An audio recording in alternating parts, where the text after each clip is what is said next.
Good afternoon and good morning, everyone, and welcome back to the Blind Press YouTube channel and coffee stream number 164. And it's Friday, which means it's Friday guest day. And Jeff Holiday will be joining us very shortly.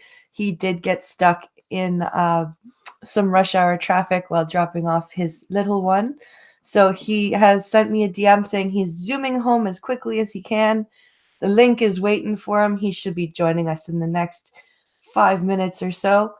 But while we wait for him, we will talk to chat and we will do our usual good morning introducing stream routine while we wait. I hope everyone's as excited for this as I am. I think it's going to be a lot of fun. I've got some interesting stories that I pulled from Oregon, which happens to be Jeff's state. Not doxing him. He has said that before. Also, we have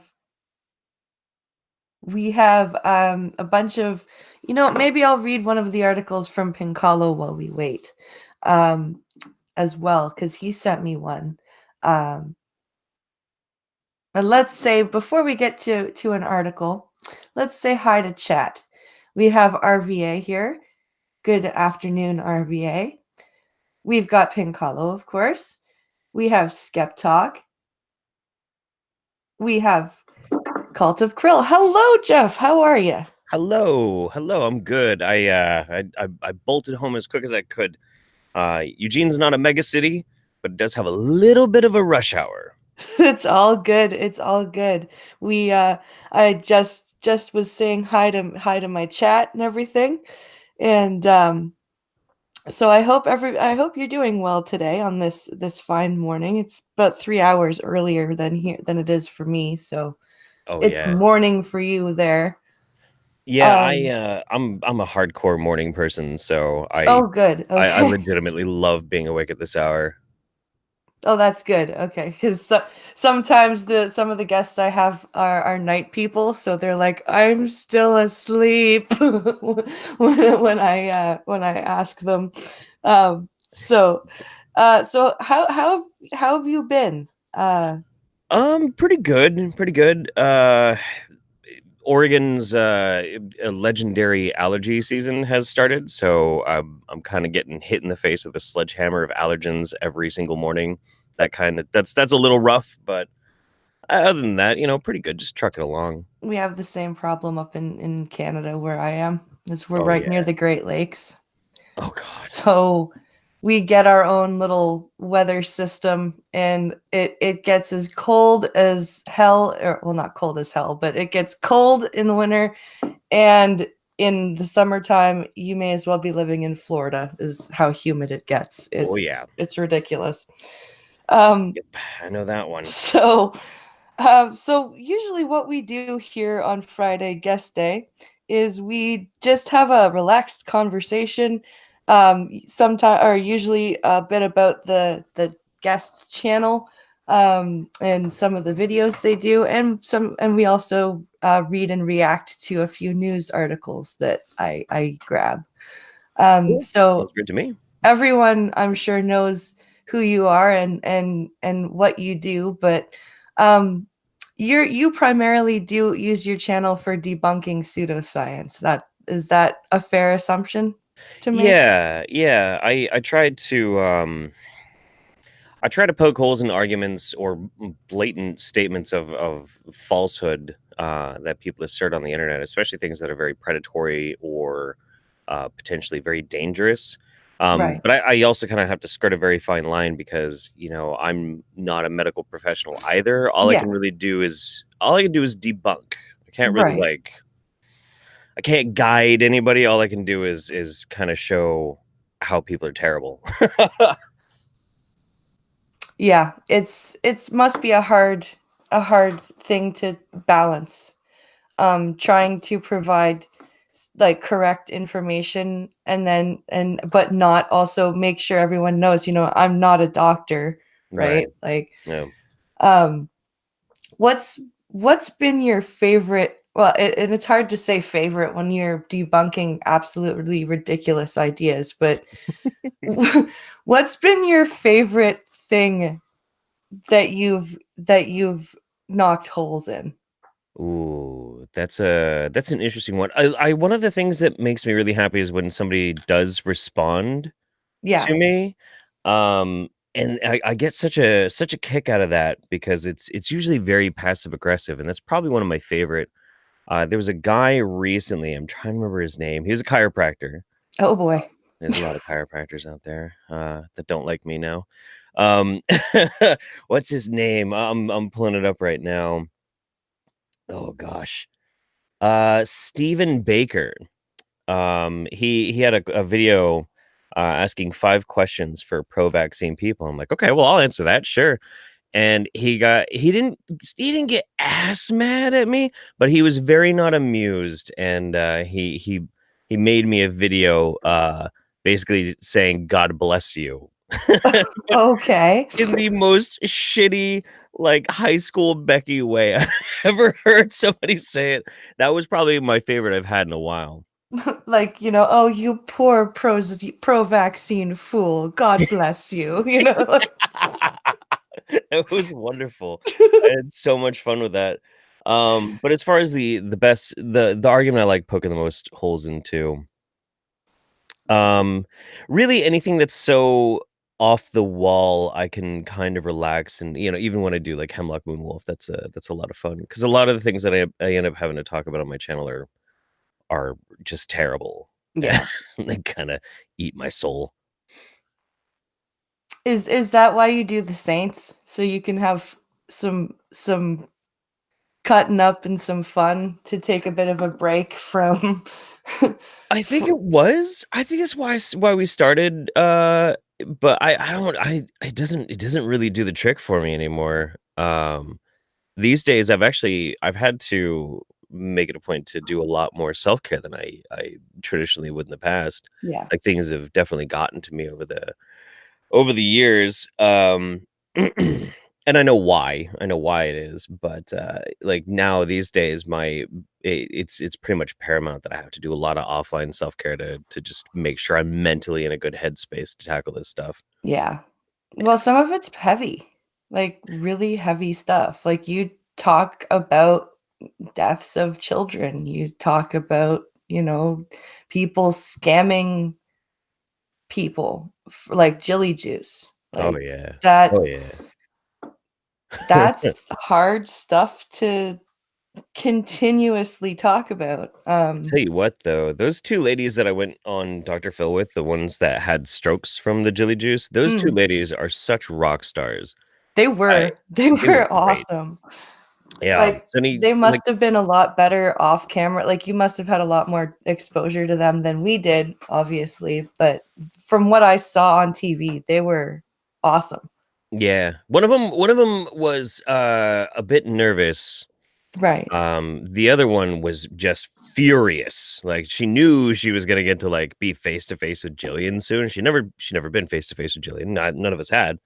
It's all over the internet, so she was just ragingly pissed off, ragingly pissed. She was ready to go. But the other one was really nervous about being on television. Mm. And so me and the other lady, we were like, "Don't you worry about it. We got your back. Like, we're gonna take care of you. You're gonna get out there and you're gonna put what you got to say forward." And she killed it. She was absolutely great. They both were wonderful. That's that's really cool that you got to actually go and, um, debunk somebody on national television. Oh, That it was wonderful. I want to do it again. It was great. So like I don't know if you were told to sign like an NDA or something when you went on the show, if you can talk or not talk about it or anything, but um how is Dr. Phil the same guy on camera as he is off camera? Yeah, Is pretty much. Yeah, Pretty much. Like, the only NDA we signed was that we couldn't really talk about it. Basically, we couldn't give any spoilers for the episode until it right, aired, right. and then everything else was pretty much Oh, open. okay, it was basically a hush till the episode airs and then You Yeah, can speak of it afterward. and it was pretty hard to stay silent at that I can point. imagine. Because the whole thing went great.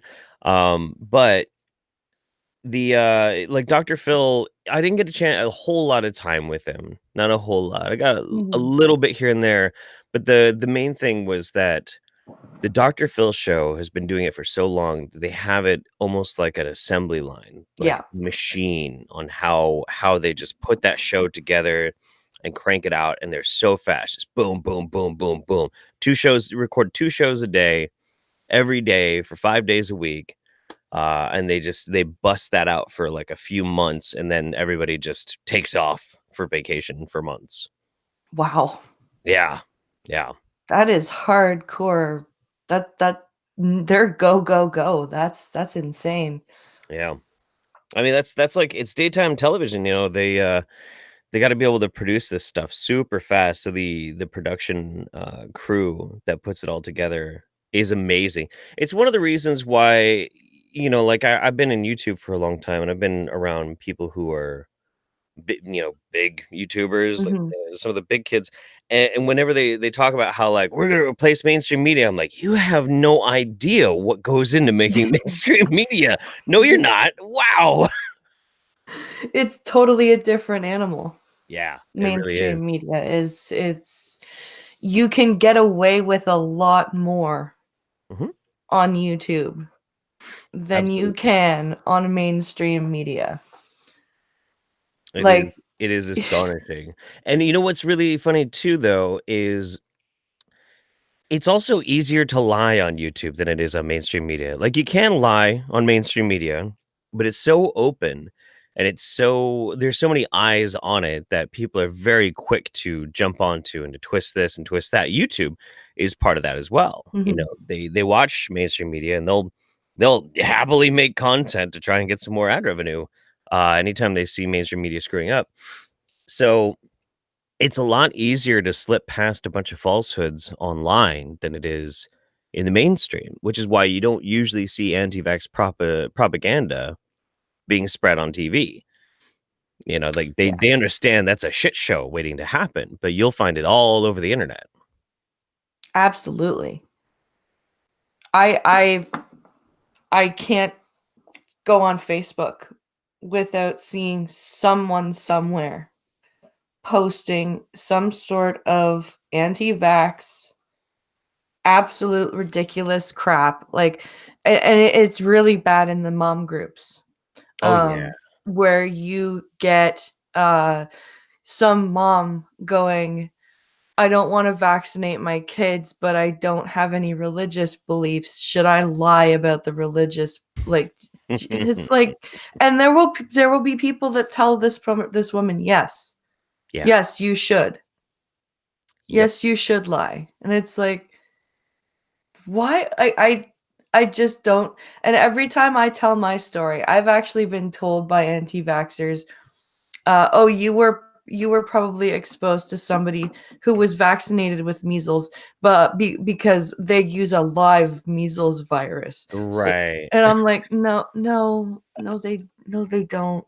No, No. they freaking don't. That's not how they do it. That's no.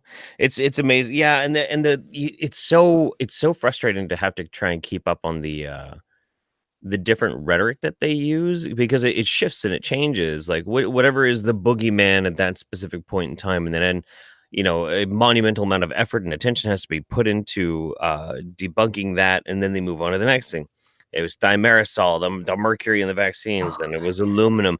Now it's vaccines are causing the disease because of shedding. Like, what the fuck? Yeah. I wish that there was a way to close all the trap doors, so that when you finally corner them in an argument, there's nowhere for them to go. That would be very, very helpful. But then I'd It, also it be out of a would. job. Yes, that's true. So I would happily go into YouTube retirement if it meant that we didn't have anti-vaxxers anymore. That'd be great. I would be very happy about that. Exactly. It's because I've been told that I need to educate myself on the measles vaccine, and I'm like, bitch, I've been educated. I have fucking no eyes because of it. So fuck off. You oh Yeah, they're wonderful people, aren't they they? they really are. Well, and you know what's crazy though, like you mentioned the mom groups, and that's really the strange psychology of it is um a lot of this comes down to, and this is gonna sound really weird, but and kind of inhuman, and it is actually if you really like examine it openly. A lot of this comes down to boredom. It really Mhm. does. A lot of these people, a lot of the loudest voices in the room when it comes to anti-vax being pushed all around Facebook, and Facebook is probably the worst, are from bored middle class housewives. Yep. And it's because, they don't really have a whole lot going on and they want to feel like they're a part of something. And the lure of here's some secret knowledge that they don't want you to know is intoxicating. It's like a drug to somebody who's so desperate for something to do. Very true. So, It's a psychological thing that humans have to do something. mhm. We need to do something. It's part of the reason why I started my YouTube channel because being a stay-at-home mom, well, when your kids go to school, um, and when you're blind and you try and go to a job interview and people go, how do I accommodate you? And you try to explain them that it's not that hard, and they go, no, I don't understand. Next. Yeah, that's got to be a pain in the ass. Um, Holy shit. so I'm just like, you know what? I'll just do this. I'll go and I'll you know rant about the news and offer my perspective and point out the biases in because I try and get articles from both left and right sources Absolutely. and like point out their biases and try and provide a neutral um lens, I guess is what you would say. Sure.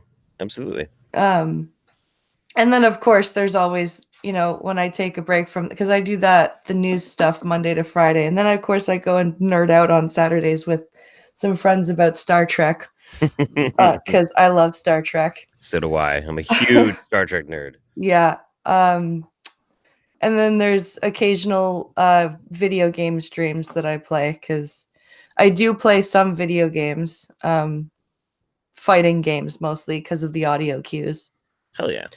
Um, So that's basically why I did my channel. And it's also all from a perspective of someone who can't see, Right. because people often ask me, like I get questions a lot about different things to do with my blindness, and I figured, well, hell, why not work that in with everything else that I'm doing, It's really cool provide that though. Like angle. that kind of thing can really help break down on a stigma. And Yeah, because I've got quite a few friends who have, different obstacles. I'll just put it as an obstacle that they have to overcome in their daily lives and that sort of thing. And it's very common for people to see what a person can't do rather than see what a person can do. And I don't think it's necessarily just relegated to people who have these types of obstacles. We kind of see that in everybody. yeah, But as a society, we the bad part of empathy is that sometimes when we see something that we're unfamiliar with, we try and attribute it to ourselves, and that makes us uncomfortable. And I just think that's kind of shitty. So I'm glad you do what you do. It's good. It's different, and it fucking opens people up to something that otherwise they might not have really thought about.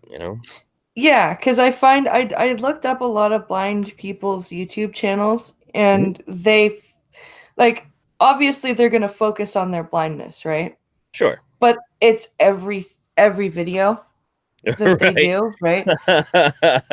And it's like that's not what I want to do. Like I want to work in everything, like everything that has to do, because blindness is not the end all be all of who I am. Right. Right. So, yes, I offer my perspective as a blind person, And I do like there's a TEDx talk that I found from a blind person who talks about employment for blind people, but she's very exaggerated, like makes it a very exaggerated case, and like I want to do kind of a response video to it. Oh yeah. Um, but again, but it, blindness is not something that I feel that I need to talk about in every thing that I do. Sure. And I think that's what sets it apart from most of the other blind YouTubers.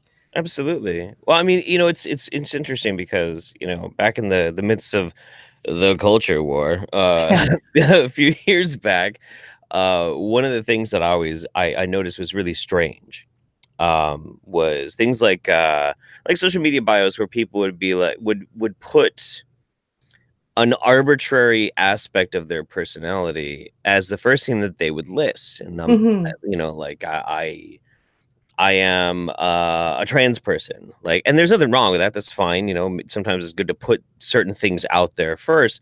But I always found it very interesting that there's so much more interesting and brilliant things about a human, that we tend not to really focus on. We tend to focus on things that are identifying characteristics, our Yeah. race, our gender, our sexual proclivities, whether or not we have a disability, or we exist as part of some sort of marginalized group. Instead, like, before I even hear about that, I want to know, like, do you paint?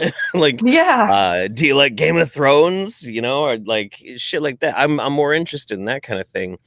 And it seemed like the world, at least 2 years ago, was obsessed, with identifiers and not really about like personality. Well, you still see like in Twitter bios, you see my pronouns are. It's Oh like yeah. I don't care what your pronouns are. Just tell me about you. Who Hmm. are you? Do you play an instrument? Yeah. Do you Yeah. cook? That's a great one. Oh my god. If like somebody's first thing that they say is they cook, shit, we've got something to talk about. Oh my god.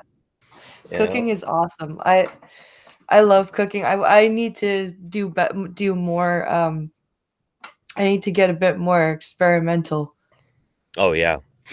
I before I so I learned how to cook in New Orleans out of necessity because it was the only job I could get Yeah. after Hurricane Katrina. But prior to that, I was this dirty punk rock kid. Well, I was still a dirty punk rock kid in New Orleans, but I was even dirtier of a punk rock kid before I went there. And I decided one day, not really knowing how to cook much of anything at all, that I was going to become the gutter gourmet chef. And Oh I was my. gonna take the shittiest ingredients I could find, the cheapest crap, and find a way to make it taste amazing. And I spent like $20 on beans, just beans, regular old hobo can of pork and beans. Tons of these cans of beans because I wanted to figure out a way to make it just the most amazing meal anybody ever had. And I tried everything, and no, it was all bad. It was Oh no. laughably terrible. Oh dear. Yeah, it's good. It's a great adventure, It's, Well, you gotta do stuff like that. Like that's the problem with most of today's parents is they don't let their kids experiment with shit. oh yeah, Like I see absolutely. it at the park. You see the parents like, don't do that, don't do that, you'll fall and get hurt. And I'm sitting there like listening, and I'm like, it's a good thing our parents never actually followed us to the park when we were kids because holy crap. The stuff that we did on the playground, like, and even me, and I can't see, I did some stupid shit. Like, and you Yeah, have to do stupid shit or else you won't learn. exactly. And I mean, like, not even just, learning rational thinking skills, but also, uh, body motion memory, like being able Yeah. to maintain good balance, things like that. You got to get risky as a kid. Yeah. Me and my friends when I was growing up, because we lived in this piece of shit little coasty town, is tiny, tiny, barely anything to do.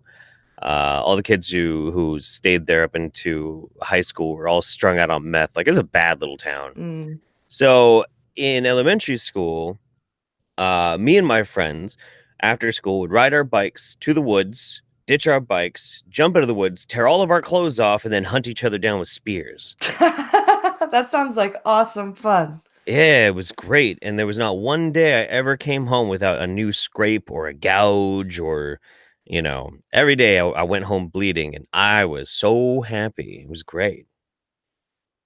Yeah, that sounds so fun.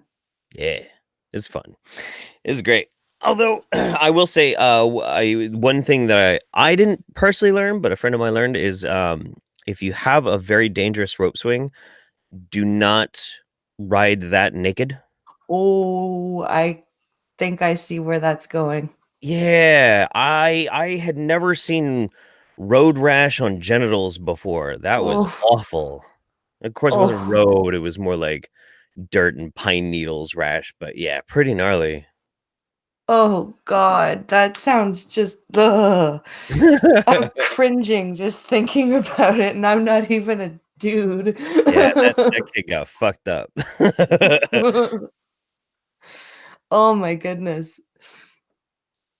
Mm. So, what's what's next for you? Do you have it like without spoiling any videos that you're might be making? Is there anybody that's on your radar that you want to There's a few. Yeah. There's a few. There's a strange grouping of powerhouse chiropractors that have massive, massive subcounts on YouTube. Okay. Oh, I wonder why. Yeah, I know. I feature one of them on the roundup. I can't remember what his damn name is, but he's a very derpy guy. There's Dr. Eric Berg. He's a real suspicious dude. And then also on top of that, you have these heavyweights, like the people who are all associated with the show The Doctors. Yeah. There's really troubling history going on with that. And like the more I start looking into it, and the more I'm kind of mentioning it in videos, the more I'm chipping away at all my contacts at the Dr. Phil show. So it's not very really good for me to do that, but I'm Oh gonna do it dear. anyway. I'm gonna do it anyway. Um I've often wondered how um above board the doctor's show was. there was a statistical analysis that was done. Let's see, the doctors that found out how much their medical advice was actually valid or not. Hmm. And I think it's actually even quality of advice. A 2014 study in the British Medical Journal examined 40 randomly selected episodes of The Doctors and studied the veracity of 80 randomly selected statements or recommendations made in each episode. The study determined that evidence supported 63%, contradicted 14%, and was not found for 24%. So, like, 63% is sure that's the majority, but when it comes to medical advice, That's not 63%, that's pretty low for a show called The Doctors. that's pretty fucking bad. That's if I went to a doctor with a 63% success rate, I think I'd be looking for a different doctor. Yeah. Oh, yeah, absolutely.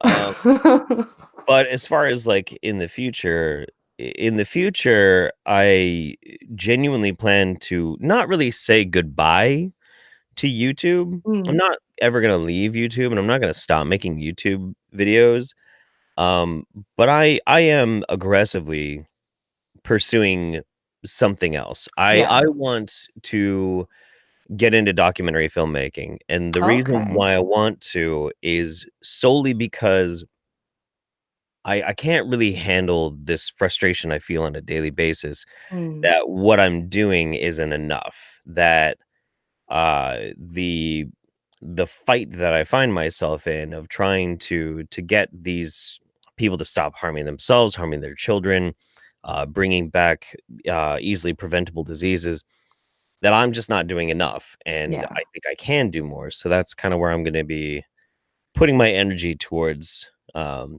in the future. Okay, that's Yeah. cool. And I'll be happy That's because YouTube is a big old bag of dramatic bullshit.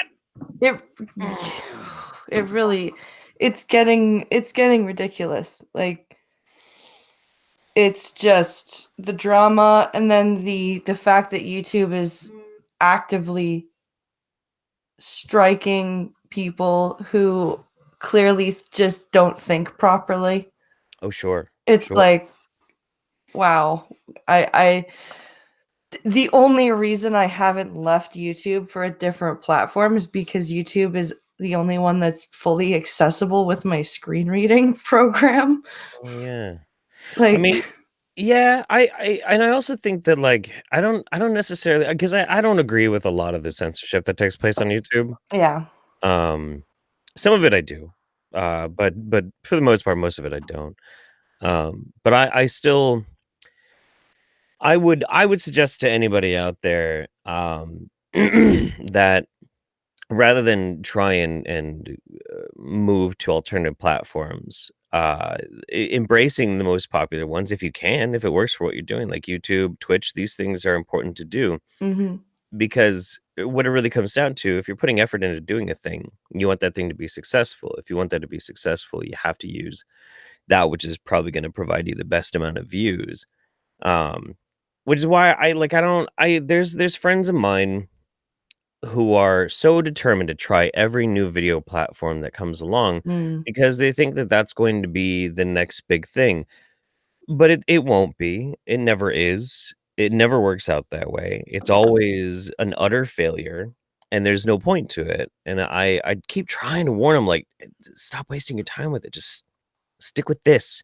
Yeah. If what you're saying is so inflammatory that YouTube might kick you off for it, turn the dial down just a little bit. Yeah. That's all you gotta do. Just reword what you're saying. Yeah. Be Just inflammatory, just do it smartly. yeah, exactly. It comes down to the saying I pounded in my head over and over and over for years now, and I tell it to myself every damn day, every single day. You cannot be subversive unless you are successful. Simple as that. Exactly. Like, I live my life by that. You are never going to change a damn thing unless you first get yourself in a position you can. And if that means that you can't, go on YouTube and start dropping N bombs all over the place, well, then so be it. Like, Yeah. I think you'll live. Check Your Logic in chat says there should be a documentary or something about blind press's situation. Oh, yeah, absolutely. Well, because it wasn't just the measles that made me go blind. It was the measles triggered a secondary infection. Oh, I Called didn't know that. it's called cytomegalovirus. I don't know. Big long word, CMV. Um, and what cytomegalovirus is it's actually a dormant virus that most humans carry. Okay. Um, It sounds really familiar. That's why I it was can be curious. also sexually transmitted. Okay. There's big problems with CMV in the third world being sexually transmitted. Okay. Um, but what happened was the measles happened to trigger this cytomegalovirus in me, Hmm. and that's what attacked my eyes. Wow. And actually the that was like the least bad thing that could have happened to me. Apparently this thing can cause liver failure and heart failure and brain death. Jesus And Christ. yeah, I got really lucky, honestly, that all that I lost was my sight. They were actually afraid that they were going to have to start injecting me with human growth hormone when I hit puberty because of all the steroids they gave me to try and kill off the infection Oh, when I wow. was in the hospital. God damn. How That old were you? I was 6 months old, Okay. Yeah. so because you can't get the MMR till you're a year. Yeah. Yeah. Um, Yeah, it's wild so too because they've been coming out with, for the past, I think it's like 4 years or so, they've been coming out with more and more evidence that measles, not only does measles do what it does and can cause these secondary infections, It's that it also straight up it weakens your immune system. Can Mhm. even make there's theories that a full-blown measles infection can actually suppress pre-existing vaccinations. That's terrifying. Yeah. So, like you got vaccinated for say pertussis but not measles. You get measles and it weakens your immune system and also suppresses your natural antibodies and then you can get goddamn pertussis. Like that's Fuck. insane. Well, and I was just dropping off my son this morning at school, and there's a kid in line with this terrible barking cough. Mhm. And I'm just like, why are you here? Yeah. You sound terrible. What? Why? Why is your parents letting you come here right Right. now? You are like, it was this barking, hacking, terrible cough. Right. Even if And it's something like bronchitis, kids shouldn't be out and around people. no, you shouldn't. And this is junior kindergarten, so they're like 4 and 5. So you got to know they're not covering their freaking mouth. Oh my god. That's so wild. That's so absolutely wild. It's it drives me insane. Right. Just I had and a then to be question. told that I need to be educated on the measles vax, Oh it's just yeah. So I am curious though, like when the measles infection that you got, were your parents and your medical professional able to trace it back to somebody who was intentionally unvaccinated? yeah, it was so this woman brought her daughter, and she believed the mercury thing. Oh fuck. Because this was 1990, so this was the first wave of the anti-vax movement. There's Sure. mercury in the vaccines. Oh God. Yep. Um, so she actually her daughter had been exposed to the measles from somebody else Hmm. and was not vaccinated against it. And then she decided, because she was a neighbor of my grandmother's, and she decided to let's go visit my neighbor and see the cute baby, Oh my and god. we'll bring the daughter along. Just Wow. yeah. Wow. Oh my god. Well, and the Jesus. scary part is that the first doctor that my mom took me to, um, said that, oh no, she just has pink eye. And my mom was like, she's not looking at me. She's not tracking her toys anymore. That's not pink eye. Yeah. And Yeah. he's like, no, no, it's fine. It'll just clear up in a couple of days. And she took me to another doctor for a second opinion. Thank God. Yeah. No. Yeah. Smart mom. And he was like, you can go to this sick kids hospital in this city, or you can go to a sick kids hospital in this city. Which one do you want? She needs to be in the hospital right now. Well, shit. Maybe when I get this documentary off the ground and whatnot, we can like put your story out there. No worries, man. Anti-vaxxing is something that, like, I'm like you, it drives me crazy. Yeah. It causes immeasurable harm. It I mean, does. it's absolutely insane. The only thing I can think of that probably causes more harm to kids than that is like the anti-GMO people. Holy Oh shit. God. Oh my god. Like I cannot I haven't really talked about it on my channel in a while, but one of the things that really compelled me to get into YouTube was anti-GMO people. Oh yeah. Because we have a lot of anti-GMO people here in Eugene, Oregon. Like a lot. Ton. It's a very hippie town. Okay. But the moment I realized how widespread vitamin A deficiency actually was, especially in places like the Philippines, and that they were trying to counteract that with a GMO, I lost my mind. 500,000 kids every year fucking die from vitamin A deficiency. Holy crap. Yeah, another 500,000 go blind. Holy shit. Yeah, that is 1,000 children either dead or crippled every year because of malnutrition, because they don't get enough vitamin A in their diets. And so this company, actually, it's a long-standing effort for the past few decades, and it was originally funded by the Rothschilds. I can never pronounce that shit. Rothschilds. Rothschilds, I believe. Yeah. Yeah. Um, it was part of their charity stuff that they did for a while with a bunch of their money. They paid for a ton of research to go into making a genetically modified rice, and all it is they go in, they look at the genetic code of the rice. The rice already has a gene that's coded to produce beta carotene, which metabolizes into vitamin A in the body, but the gene is turned off in the rice. And that's it. Okay. The gene's already there; it's just turned off, and they go in and they turn it back on.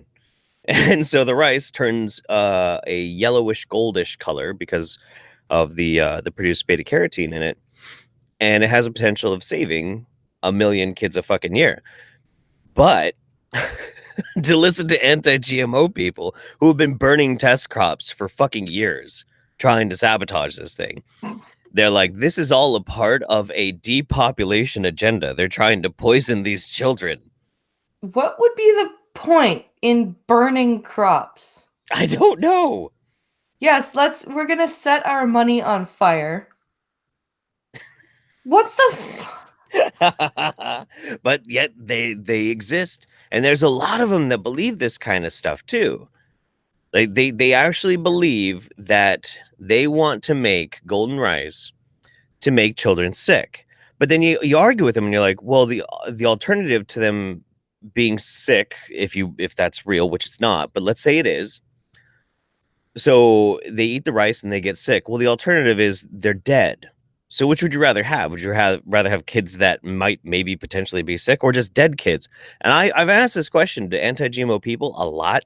You would not believe how many of them have said better dead than controlled or programmed by the government or them or the Illuminati or whatever. Oh God. These are real people.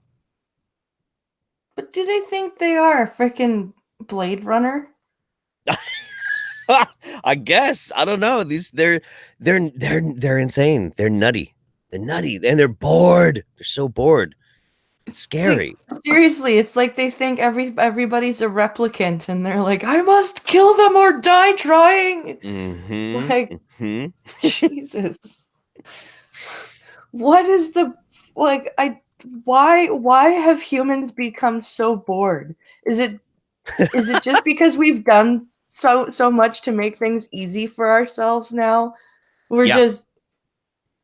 just freaking bored now because we're not hunting. We're not hunting our food and gathering our berries and building our houses and tending our flocks, and we have time now. So I think it's also like I think politics is kind of part of that as well.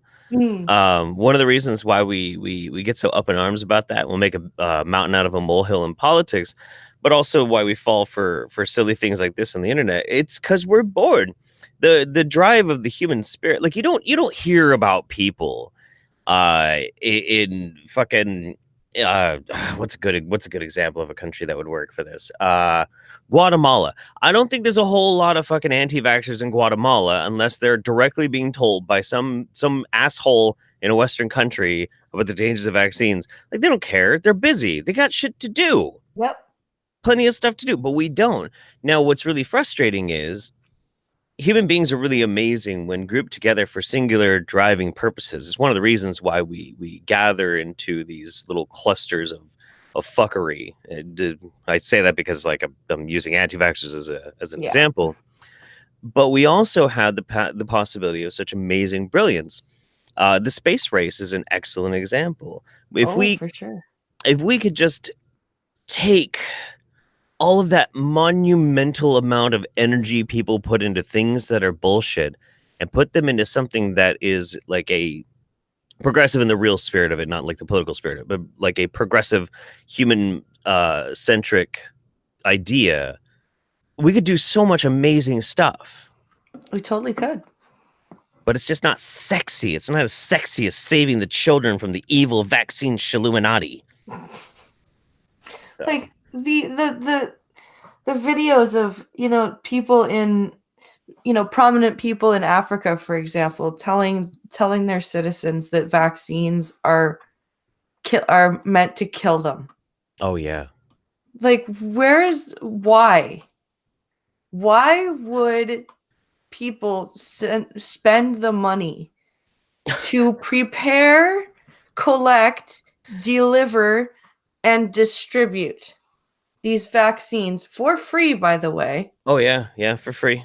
um, just to kill a bunch of people? It must be a mustachio twirling evil Bond villain. I know. I'll provide health care. That'll kill them. That'll Mwahaha. Oh my god. Yeah. No, it's great. It's absolutely great. I mean, it's funny too because a lot of these things don't even make logical sense. I don't see why they don't think about it like this. Why don't people who are super suspicious of things like vaccines, why don't they instead think of it like, well, maybe they're just trying to save all these people's lives so they'll vote for them or buy into this whole like idea. Instead, for them, it has to be deadly. It has to be a dangerous thing. It can't even be like the basis of them trying to buy influence in some form or another. It has to be a legit threat to immediate health and harm. It's just so Yeah. strange to me. I don't understand how. Well, it's one of the reasons why I think that anti-vaxxers are a death cult. I really do. Because on one end, they themselves don't even understand they promote the very much increased potentiality for suffering and death, but also that their entire focus on how they fight the thing that they're fighting is that this has to be the thing that is a centralized focus of death. Like Yeah. that's what these people want. They want death or they want control. They're obsessed with it. It's weird. It is weird. It's just as about as weird. I honestly, I kind of put it as on the same level as those people who, like those Munchausen people who want their kids to be sick so they can get attention, Oh yeah, yeah, yeah. or like Munchausen by proxy. Yep, absolutely. Absolutely. Um, Somebody in the chat was asking who did the painting that I have for a background. It's actually a friend of mine named Gumflung, but I haven't heard from him in over a year. He hasn't been on Twitter. I'm kind of worried about him because his his lover passed away, if I'm not mistaken, like 2 years ago from Okay. AIDS. Pink Hollow is saying it's getting so bad here in Ontario that they actually have a vaccine knowledge table in the pharmacies. Wow. Wow. Damn. Yeah, it's bizarre. I like that at the very least in this circumstance, when it comes to the vaccine fight, at least the mainstream is on the side of truth in this. Yeah. Um, and it's about time too. I get really concerned about it though. Yesterday I was on my Twitch channel and I was doing some research as I tend to do, and I found this clip. And again, it goes back to like the doctor's TV Mm. show. Mm-hmm. This is actually posted on their own YouTube channel, and it was called The Debate About Vaccines. Now, for the most part, the two doctors, even though one of them appeared on in the movie Vaxxed, for the Mm. most part, they were pretty much on the line of like vaccines are safe. The problem is on that TV show, they made the decision, it was either them or their producers, to include a woman in the audience named Barbara Loe Fisher.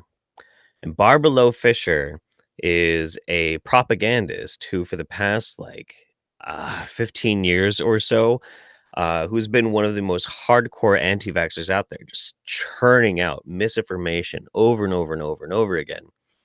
And it wasn't so much that the reason why this bothers me so much Mm. is that in the discussion about vaccines, the doctors decided to do this thing that stupid people do and say, well, we need both sides of this discussion and we need to consider them equally. No, we don't. No. No, we absolutely do not. One has the weight of all medical literature and established medical credentials, scientific studies out the ass, all building up to this one conclusion.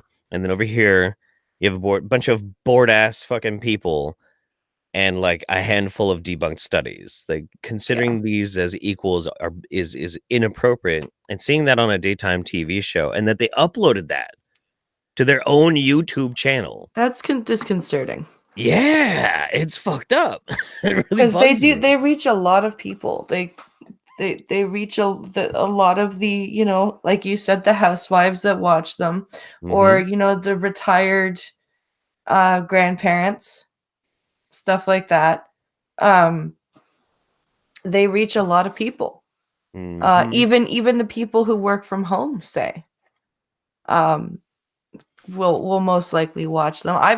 And here up in where I am, the channel that the doctors is broadcast on up here is most often played in like doctors' offices, um, uh, waiting rooms, stuff like that.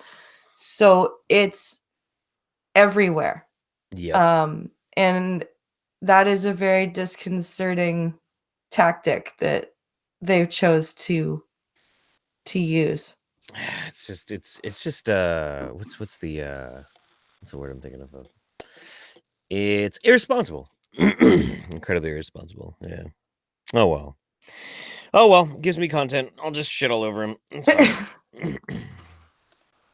So I found an article that says that parents are being warned about YouTube videos causing extremism. Letting kids Oh, browse YouTube alone is going to give them um, apparently exposing them to pseudoscience and conspiracy theory. They're lumping conspiracy theory, pseudoscience in with fake news. I believe it. Yeah, I Um, think that's pretty fair. I would believe that. I also believe that too, but they're also lumping it in with. I think they're trying to lump it in with stuff that some of our commentary sphere. Like saying, like providing not mainstream content. I think is. Sure. I think this seems a little. I can see where they're going, but I can also see kind of the disingenuousness that this could possibly be.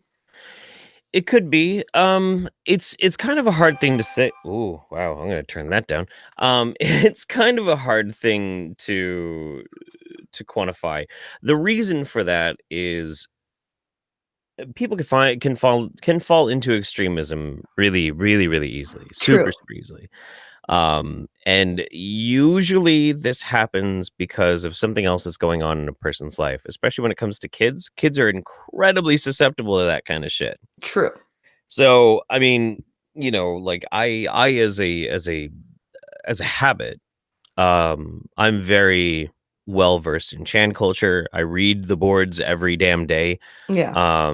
So I understand how people get sucked into these things. I understand the psychology behind it and why kids get into these like fucking crazy extremist things. But it's still you can't really prevent it if you don't know. And I don't think a lot of parents are necessarily able to have the time, have the patience, or really even the understanding to be able to accurately communicate and also to some extent monitor what their children are consuming.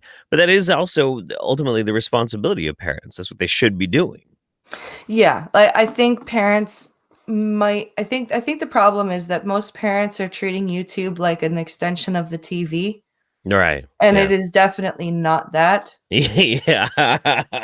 And definitely not that shit. You know that you're not going to get like close to porn on daytime cartoon TV, right? Right.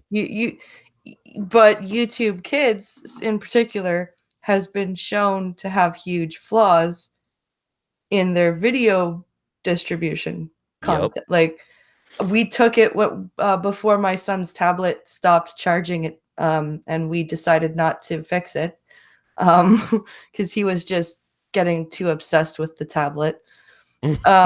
We took YouTube Kids off Oh, um, really? because we were monitoring it first because we heard about those those videos that actually Philly D broke the story on. Oh, the Um, like Elsa yeah, and and the Paw Spider-Man. Patrol and yeah. Yeah. So we were monitoring it pretty closely, and there was one day where my son was watching something and he started crying, and there was I was also noticing that videos that he was listening to were overlaid with sounds of actually crying children, like as though someone had recorded their kids crying. Weird. And so I told Pink Hollow about it, and when he got home that day, he took it off, just because um, I like he was also monitoring, but I was alone with him and obviously can't see what's on the screen.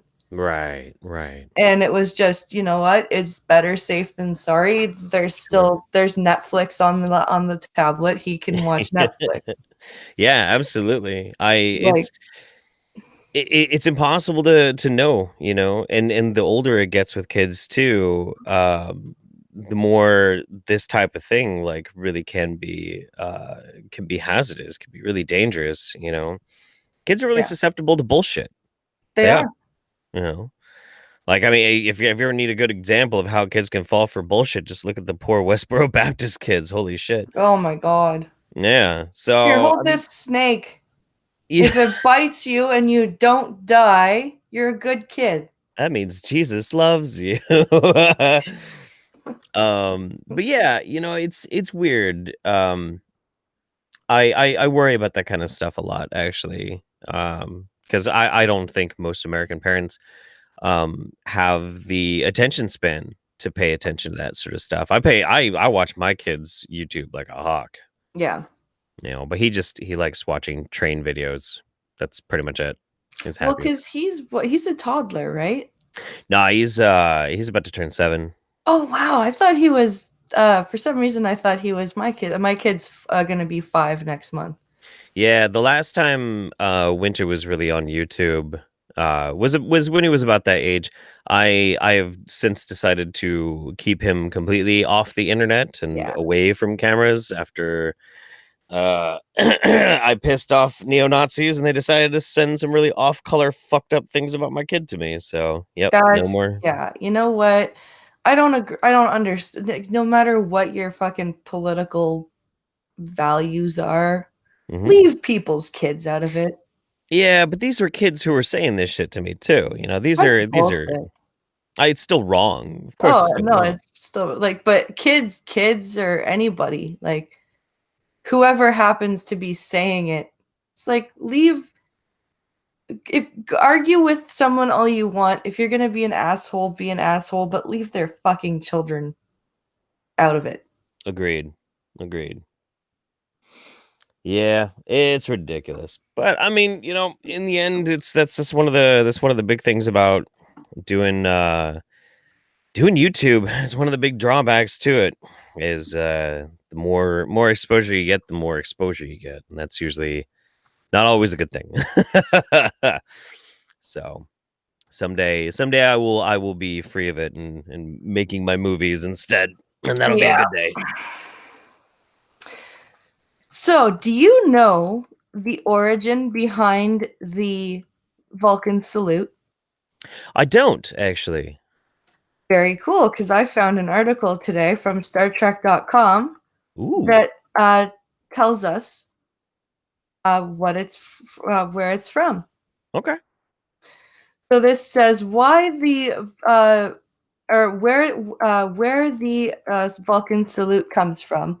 It says "Live long and prosper" has been a thing that is synonymous with Star Trek. So these words are immediately recognized and associated with Star Trek and its fandom, and the Vulcan Salute is an even more recognizable extension of that phrase, of Mm. course. Gene Roddenberry's mission for Star Trek was always to tell stories that included elements from a diversity of cultures, be they alien or of Earth. So Leonard Nimoy had an idea for a Vulcan greeting. Roddenberry let him bring along a piece of his culture. Nimoy produced the hand sign of the common Jewish blessing, which would become the Vulcan Salute. Oh, So wow. and yeah, I actually knew this. William Shatner used to have a show called Weird or What, and they actually talked about um, the sign for the Vulcan salute. And That's Leonard really cool. Nimoy came and told the story about how he was in synagogue and they were doing the prayer, and you're apparently not supposed to look, like you're supposed to keep your eyes closed. And he was a child, so he peeked and he saw them doing the hand salute, and it always stuck with him. And that was his idea uh, That's really cool. for the Vulcan hand salute. I wonder if super Orthodox Jewish people got kind of mad that that was put on to Star Trek. I wonder. Actually, I didn't think of Hmm. that. It's interesting. Well, I mean, at least it's not, contextualized. It's means something else now, and it's a very basic, it's a very basic gesture. But that's fascinating. That's really cool. And the fact, and I think he said the fact that it, like, the Vulcans were always saying, live long and prosper, or peace and long life, and he thought it would be really cool to tie in that Jewish hand symbol signal with such ideals, right? Like Absolutely. Yeah, that prosperity, man was a peace. trip. Leonard Nimoy was a really, really interesting guy. Yeah, he was. Like watching, I can't remember how many damn documentaries of his I've seen, but they had the one that came out just recently. I think it was right after his death, and it was pretty fascinating watching the old footage of him with his family, like back in the '70s, him doing his folk singing and whatnot. Like the contrast between Spock. I didn't know he did folk singing, quite Oh, honestly. oh yeah. Oh man. He recorded he had an album out, I think. I think he put an album out of folk music. Hmm. Uh Nimoy folk music album. Um yeah, actually he put out a few, if I'm not mistaken. The Way I Feel, Leonard Nimoy, 1968. Oh, wow. Yeah. I'll have to take a listen to some of that. That's wild stuff. Yeah. No, he loved doing folk music and performing music. He sang a song about Bilbo Baggins. That was Really? actually, yeah, that was recorded, and they even like made kind of like a music video of it before they were really like music videos, and it's hilarious. It's really funny. He's like bright and smiling and bobbing his head, Bilbo, Bilbo, Bilbo Baggins. All these hippie That chicks are is like waving their so hands. cool. Yeah, it was hilarious. Like, this is Spock? What? Wow. That is amazing. I'm gonna have to listen to that. Yeah, it's good stuff. So, did you actually watch any of Discovery? Uh, the first two episodes. Same. That's only as far as I got. I got through the premiere. Yeah, and then And then I almost punched my TV. yep. What pissed well, other than all of it, what particularly pissed you off the most? Oh man, okay. Oh god, where to start? Okay. I don't mind things changing. Like, so the Klingons look different now, and that's fine. I don't really care if they decide to make an artistic decision to change the way something looks, but they can't even enunciate. They can't even fucking talk. Mm, And there's no more emotion being conveyed with how they decided to design it. So that in and of itself was a huge problem, because this is your main antagonist for at least your pilot yeah. and moving into the series, and they're laughably bad. And you like, when you cannot empathize at all with a villain, that villain then becomes more of a cartoon character and less of an actual threat to me. I believe. Agreed. On top of that, Michelle Yeoh's character was good. I heard about what happens to her later on in the series, and I Yeah. think that is even worse. What happens to her? Apparently, she like isn't dead or something, and she Yeah. commits war crimes or some. Yeah. Yeah. But the thing that probably bothered me the most was that they decided to take what is usually an ensemble cast series, because that's what Star Trek is. It's an Yep. ensemble cast of different characters all interacting and having different focuses, and reducing it down ultimately to one character. That's bad enough, but then you make that character the antithesis of everything Star Trek, and then everything she attempts to do, literally every decision she makes is the wrong decision, Yeah. and everything she attempts to do she fails at. And then at the end of the this premiere, we're supposed to care about this total fuck up. Yes, exactly. Like she fucks over her captain. Yep. She like oh, and what bothered me was the very first thing, like some of the very first things we were supposed to take in this pilot and swallow was A, Spock has another human sibling. Oh yeah, Because first they asked us to forgot about buy that that. he first they asked us to buy back in Star Trek 5 that Spock had some crazy ass brother Cybok. somewhere. So Yeah. that was hard enough. But then they decide, I know, let's go back and get the audience to believe that Sarek also fathered a daughter who A is human. human and does not have any or no, sorry, he adopted her Mm-hmm. is the story. And we've, never heard anything about this until now.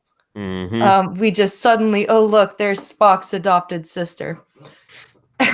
and then and then we're also supposed to expect to be believing that Klingons carry their dead with them just 10 short years before 10 short years before we meet Kirk and company.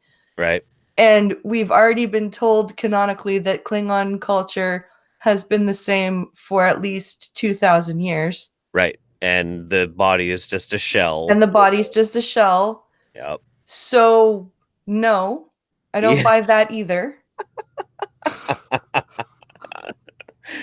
Oh, it I was was so so bad. pissed. I It's was so- so angry. And then Pinkala was telling me you should be glad you can't see what these Klingons look like. oh, They look like shit. they do. They look fucking terrible. You know what? I'm wrong. I did watch a couple more episodes after that. Shit. You got farther than I did. Oh my god, no, I just remembered the thing about how they can like travel faster than light. Oh Uh yeah.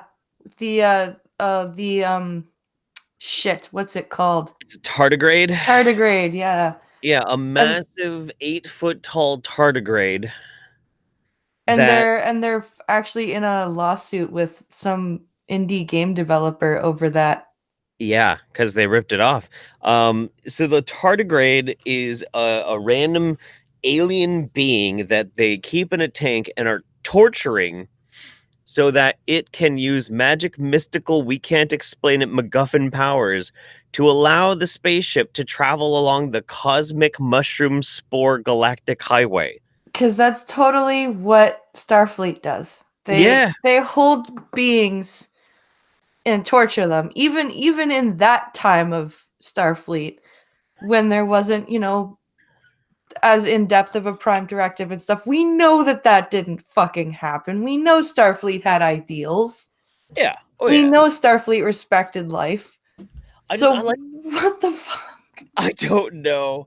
The thing that makes me so happy about it too, what I think is just the cherry on the top of how terrible this whole thing was so they're talking about this magic spore highway thing that the magic tardigrade can magically transport this magic ship through.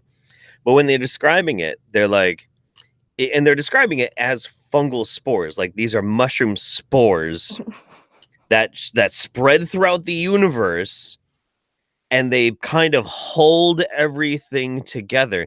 Like they describe the Force from Star Wars. That's how they talk about this magical spore mushroom highway. Oh my god. Who thought this was a Did Frank Zappa write this?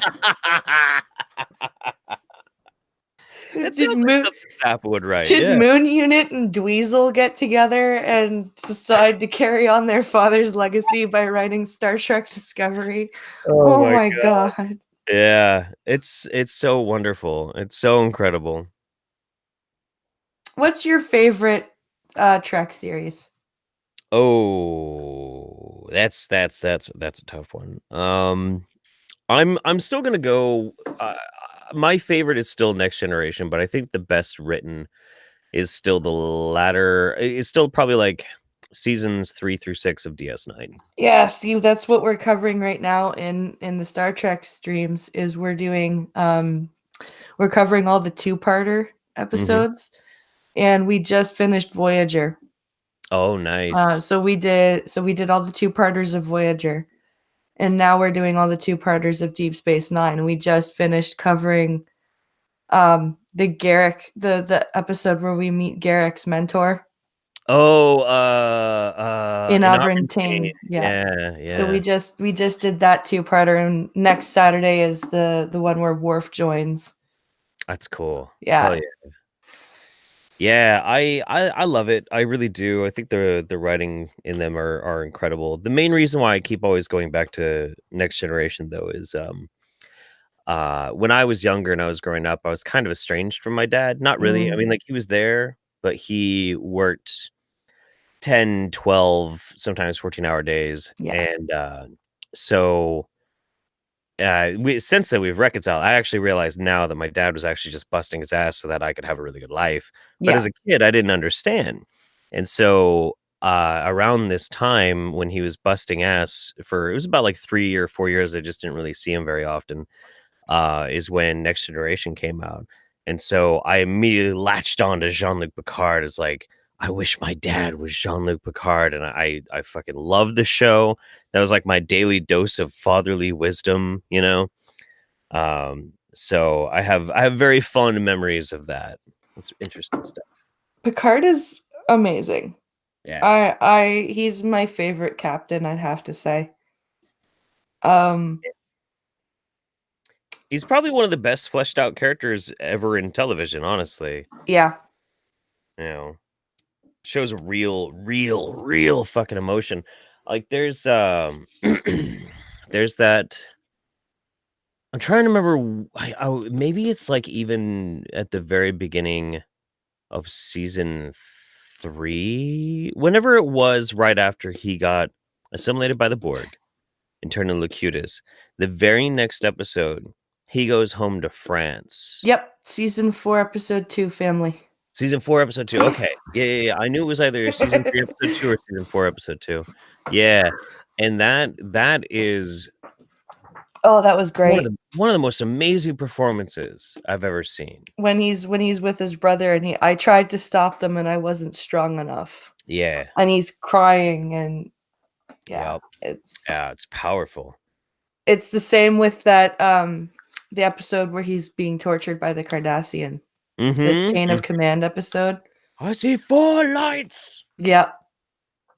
Or what lights? I love Yeah. that part. He's just so insolent. He's just, how many lights do you see? What lights? Yeah. It's just Good I shit. love it. So, what type of if you were to pick like a movie genre, Mhm. what would be your favorite movie genre? Oh God, sci-fi horror. Nice. Yeah, in a heartbeat. I have three favorite movies of all time: Tombstone, Big Trouble in Little China, and Event Horizon. Event Uh, Horizon is a good movie. I need it is to a watch it again. very good movie, and out of all of them, Event Horizon is the one I've watched the most. I used to, and Mems can attest to this too, because I did this all the time when she first got together with me.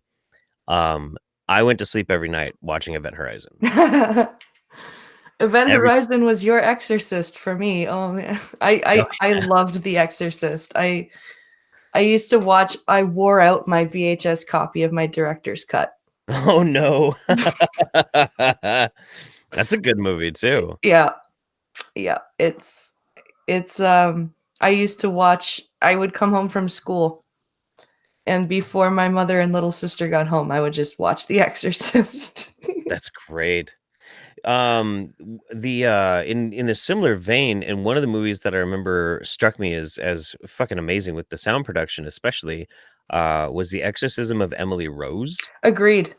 Yeah, the scene with her in the barn and the multiple demons as they're calling out, like it wasn't just necessarily that it was put together really well cinematography, but the sound of it is so fucking haunting. It is. I went and I saw that movie in the theater. Yeah. And the surround sound from the theater was very, very, very creepy. Like that's one of the things that gets me in horror movies, obviously, because I can't see the cinematography, Sure. is the sound. Yeah. Um, which is why some horror movies that may not necessarily be all that good still sometimes freak me out Sure. Yeah, because absolutely. of the noise. Oh, Like oh, the American version of The Grudge, for example. yep. Not the best movie, Oh no. No, it's an awful movie. but it's the sounds are Mhm. fucking terrifying. Yeah, so the originals of those is Ju-on Yeah. in Japan. I was a huge fan of those. Huge fan. Still am. Um, but yeah, the sound of those movies are why they're so good. Like there's four movies in Japan. Two were made for TV, the very, very beginning ones. That's where Takashi Shimizu got his start of Okay. his real big boost in popularity. And they were shot with like a handy cam, like a crappy little camcorder. Hmm. So they look fucking awful, just absolutely terrible. But the way he manages to produce that sound and the deep and throaty Mm. Yeah. thing, perfect, just perfect. I love it. Although the movie I think that has really blown me away the most as far as sound, there's two in the past like 3 years that have truly blown me away with their sound production because I do pay a lot of attention to it. One is The Arrival. That one I haven't seen. The sound production on that is so absolutely incredible. It's a pretty good movie too, although if you've watched a lot of Star Trek like I have, which it sounds like you're just as much of a Star Trek nerd as I am, the ending might kind of piss you off because you understand paradoxes better than most Mm. people. Yeah. do. And then the other one is Annihilation, and that's the fucking score for that movie is just I don't know. It's transcendental. It sounds like alien music. Okay. Yeah, it's badass. Let's see. Pincalo says you must watch The Diary of Ellen Rimbauer and the other one in the series Rose Red. I've seen Rose Red, but I haven't seen The Diary of Ellen Rimbauer. I'll put that on my list, actually. I got a list of movies again, which I'm really happy that I'm doing this again. Yeah. Ellen Rimbauer? Yeah. Diary of Ellen Rimbauer. Okay, 2003, Lisa Brenner, Stephen Brand. Okay. Um, but what's mostly on my list is I've decided I want to go back and watch all of the movies produced in the 90s that had angels Okay. because they're all awful. They're just terrible movies. Like John Travolta in the movie Michael, where he plays a fat Archangel Michael. I'm just trying to picture John Travolta playing an angel. No, don't do that. Hey! No, hey, It's be pretty good. bad. God is good. Yeah. It's like, It is legitimately bad. It is a bad movie. Um, but I can't wait to watch it again. And then the other one was the Meg Ryan Nicolas Cage dramatic romance City of Angels. That was oh yes, god awful I too. remember that movie. That's what made the song Iris famous. So bad. It really, yeah. I just got the DVD version of Evil Dead from 1983 for Oh, Christmas. nice. Yes. So I'm totally gonna watch that at. We're going up to our cabin for Victoria Day weekend this weekend, Okay. and it is a literally a shanty in the woods. There is no plumbing. There is there is only electricity so that we can cook. um and so that if we decide, sometimes people go up in the wintertime, so we can heat the place, right? But Mhm. other than that, we have an outhouse and we have to boil our water to do the dishes. We have to bring up jugs of water, so I want to bring up my Evil Dead DVD and watch it uh at the Huh, cottage at okay, that night. sounds great. Yeah, and then have to go to the outhouse afterwards. Walk through the Oh, forest. yeah. Yeah, that's gonna be great. I love really, really going rustic as much as possible. My big my big dream for this summer. I mean, obviously, I'm gonna go to like VidCon. I do that every year. I do a bunch of like different conventions and stuff. But Mm, the big goal this year is there's this amazing creek that I know of, really cool campground. I want to get a bunch of people together and go catch crawdads in the stream and bring my huge camping stove and my big pot. And I want to have a crawdad boil while camping. Like that sounds like so much fun. yeah, that's what I want. Irate Prostate says Ash versus Evil Dead. Yes, that was a great TV show. Did you watch that? I feel like I didn't see the last season. It's now finally on Netflix. The lesson The is on Netflix. season 3 is now on Netflix. Okay, then I should probably try and catch up on it because I remember watching. I loved the first two seasons. Was season two? They were like in Season Florida. 2 the no, season 2 started in Florida, Okay, yeah, and yeah, yeah. then he had to go back home to his actual hometown. Right, right. And Lucy Lawless was involved in it Yeah. and all that kind of stuff. Yeah, okay. Yeah, I've seen season two. I don't think I saw season three. No, season 3, I was so diehard with season 3 that I was one of those people that would wait until, because Stars is not available in Canada. Sure. So I would wait till Stars was done broadcasting it and then go and look and see if it was streaming somewhere on, what is it, Putlocker or, something like that. Yeah. Because I had to watch it that night, right? I'm a huge Bruce Campbell fan.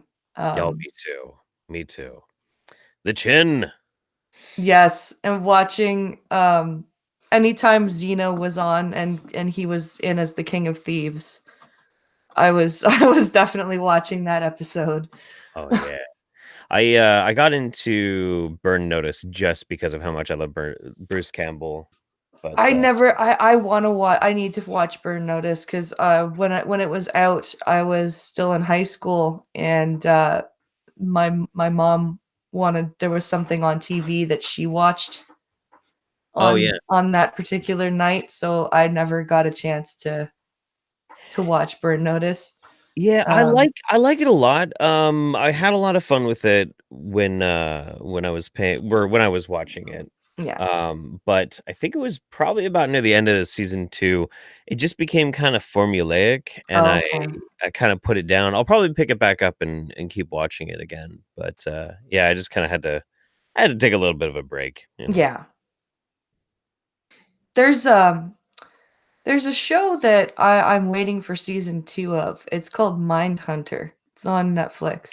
I've heard of that. It's brilliant. It's directed by David Fincher as well. So Oh, yeah, okay. it's it's basically there's a book apparently that it's based off of that I'd really like to get my hands on. And it's basically about the establishment of the behavioral science unit of the FBI. Right, right, right, right. I feel like maybe I did watch the first season of it. Yeah, Maybe. I tore through the first season in like 3 days. It was so good. I couldn't stop watching it. And I'm pretty sure they're still working on season 2. I hope they are because they left it off on such a cliffhanger. I'm looking up the main actor is Jonathan Groff. He does look really familiar. Shit. Where's this streaming? Netflix. Netflix? Okay. I'll have to go back and check and see if I have seen it or not. Cuz I the me and Mems got into a big like serial killer TV show kind of kick for a while. Yeah. And I feel like maybe we did look at Mindhunter cuz I know we went through all of Hannibal. Oh, I loved it. I've got to finish Hannibal's second and third season. Yeah, It it's real sucks though good. because it's not in described video, and Oh, really? there's a lot of scenes where there's no dialogue. Like the dialogue that's there is great, Sure. but there are some scenes that are um, very visual, and Absolutely. very necessary to the story, and it sucks because as far as I know, there's no described video for Hannibal. There Hmm. is for Mindhunter though. I was very happy with that. That's Mindhunter had described video on it. hell yeah. I would love to see Star Trek in described video. Oh yeah. It would be like watching it for again for just a whole new time. I'm kind of surprised that out of all the things in the world that Star Trek hasn't gotten into described video. That's really strange to me. Yeah, you would think Yeah. It's very you strange. would think that they would want, especially since one of the series has a blind fucking engineer on it. Yeah. You would think that maybe Paramount would go, maybe we should pay for a described video track. Yeah. Well, I mean everything with Star Trek these days is so up in air and in limbo at the moment. It's fucking crazy. Yeah. Oh my god. Oh my god. So I've got a friend of mine. She works at a dog rescue here in town. Okay. And she's an absolute sweetie pie. And every now and then she'll like send me pictures of all the new dogs that are coming in, and I get really upset that I can't go and adopt it. But she doesn't like bullshit either. She's very passionate about um, fighting anti-vaxxers because anti-vaxxers are now like saying you don't need to vaccinate your dogs. That's why Oh, parvo. Yeah, there's an outbreaks of parvo all over the place right now. fuck. So I found yesterday we're going and buying worm medicine for our dog, and we found this homeopathic dewormer.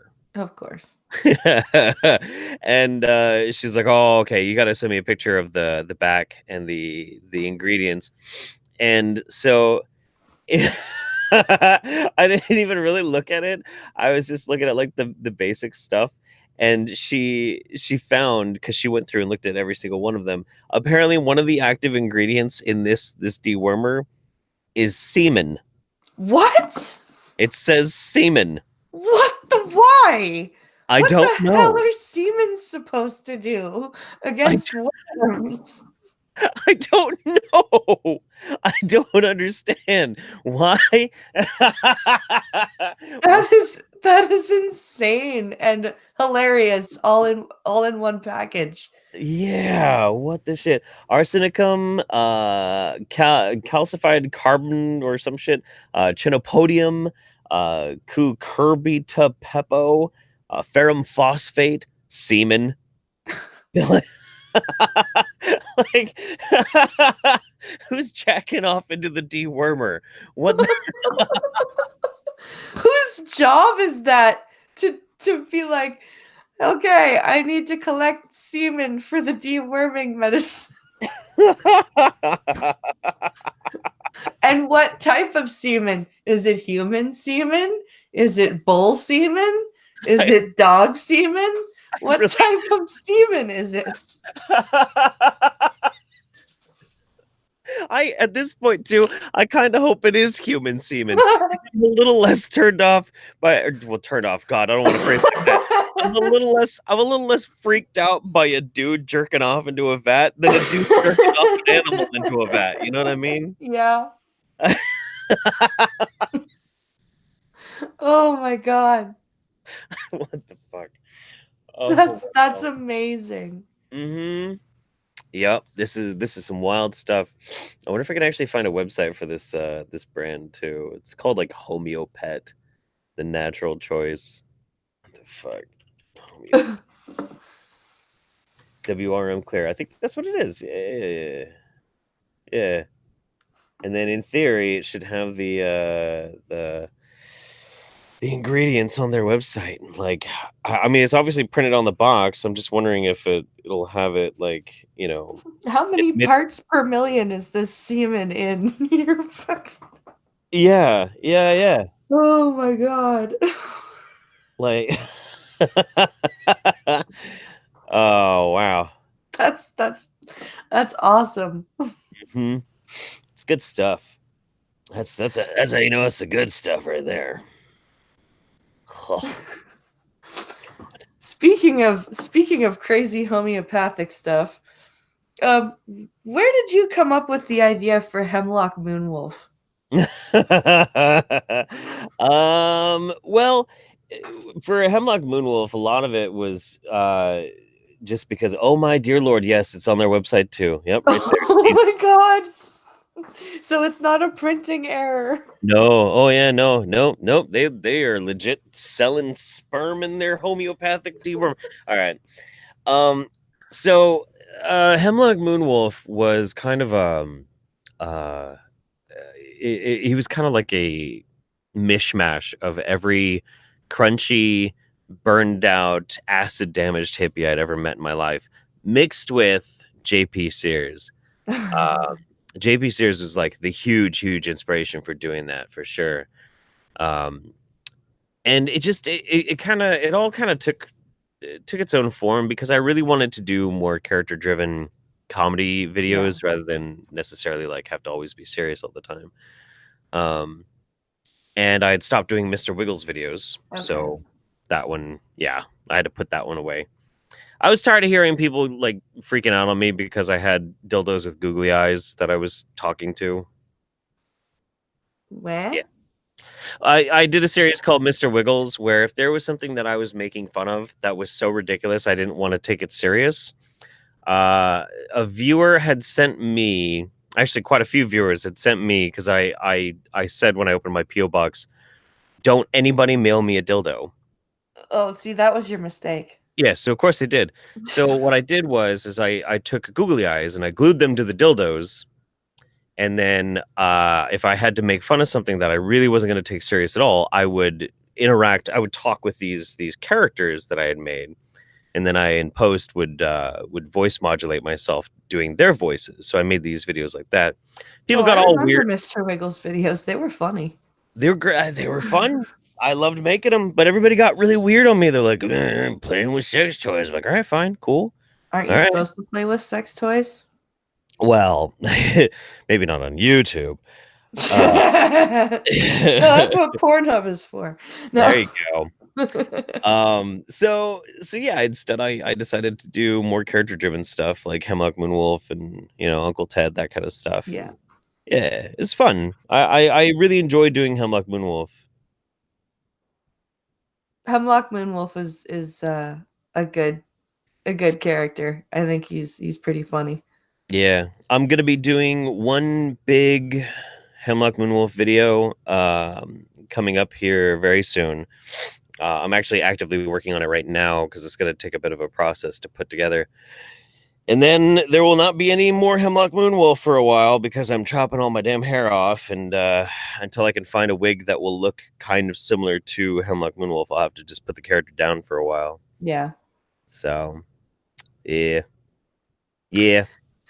So you said you were a dirty punk rock kid. What type of music do you enjoy? Oh god, I enjoy everything. Except for new country. Not a big new country fan. Never really Yeah. have been. But everything from old country, old rhythm and blues, soul, up to classic rock to modern day pop music, rock and roll, metal of all shapes and varieties, hardcore, gangster rap, hip hop, etc. Like I listen to everything. But when I was a dirty, dirty punk rocker, I was all about like legit actual punk music, old Mm, school, Black Flag, Dead Kennedys, that sort of thing, yeah. and industrial music. Okay. I loved and worshipped anything Skinny Puppy. That was Okay. yeah.